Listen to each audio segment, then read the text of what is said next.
Pernah nggak kamu penasaran gimana caranya suatu minuman yang kita sebut alkohol dapat mempengaruhi badan kita? Gimana caranya? Cuma dengan mengkonsumsinya lewat mulut yang harusnya tujuannya ke lambung, malah bikin kita pusing dan bahkan sampai mabuk.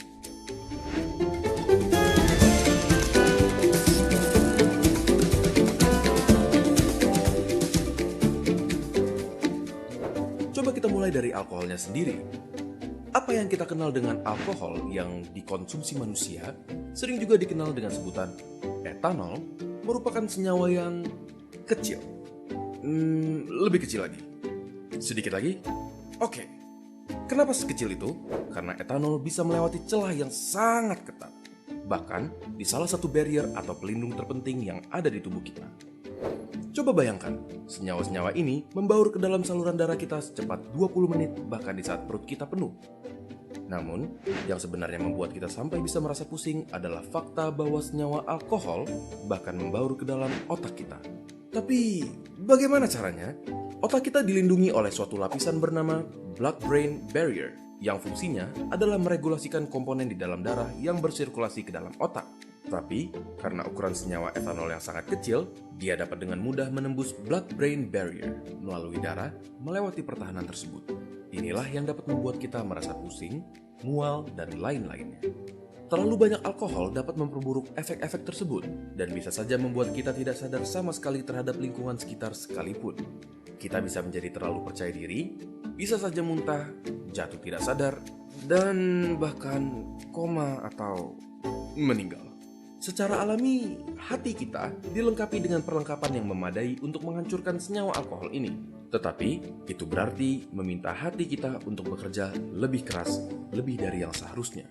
Terlalu banyak alkohol dapat menyebabkan pembesaran pada hati yang disebut alcoholic liver disease. Pada kasus yang berkepanjangan, memaksa hati kita untuk bekerja terlalu keras dapat membuatnya kewalahan dan mati. Kebetulan, kita tidak bisa hidup tanpa hati.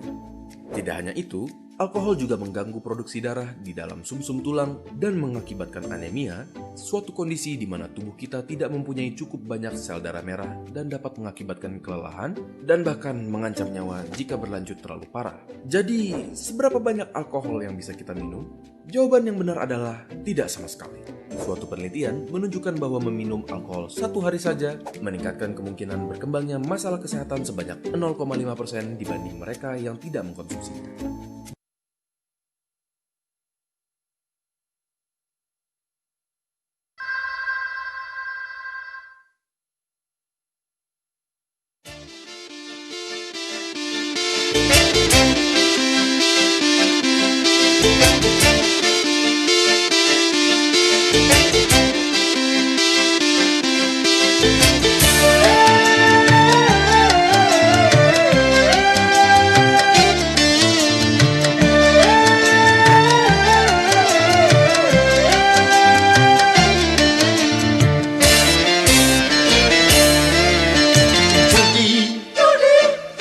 Menjanjikan kemenangan, judi menjanjikan kekayaan.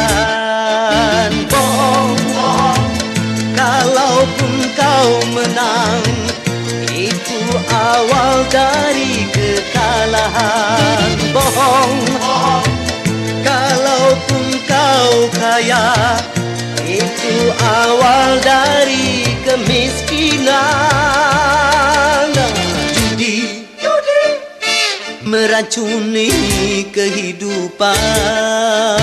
Judi meracuni keimanan.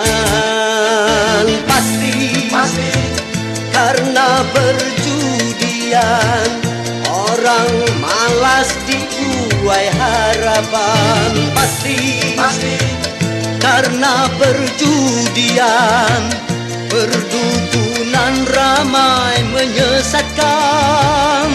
Yang beriman bisa jadi murtad, apalagi yang awam. Yang menang bisa menjadi jahat, apalagi yang kalah. Yang kaya bisa jadi melarat, apalagi yang miskin. Yang senang bisa bisa jadi sengsara, apalagi yang susah. Uang judi najis tiada berkah. Judi.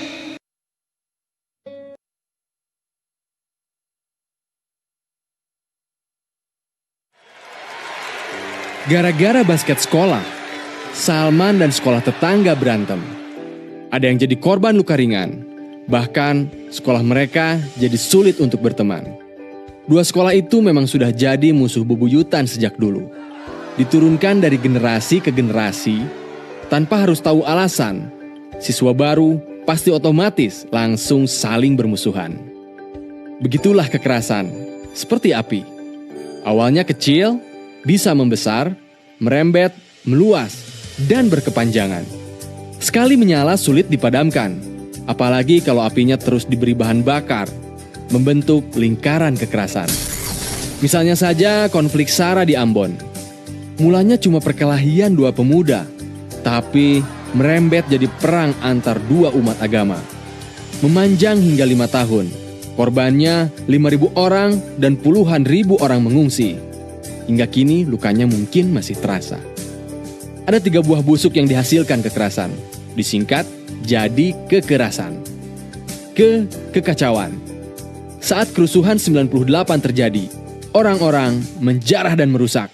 Tak ada aturan, manusia jadi beringas. Terjadi banyak kekacauan. Kekacauan yang terjadi di masa lalu, bahkan dampaknya masih terasa untuk sebagian orang hari ini. Kehilangan kesempatan. Saat poso konflik, masyarakat kehilangan kesempatan untuk membangun, mencari nafkah, sekolah, dan lain sebagainya. Kesempatan umat Islam dan Kristen yang biasanya kerjasama pun sirna. Rasa no good. Saat kekerasan terjadi, suasana mencekam, ketakutan, dan saling curiga. Hati jadi gak tenang, perasaan jadi tak senang. Kita nggak mau kan mendapatkan 3 buah busuk kekerasan ini?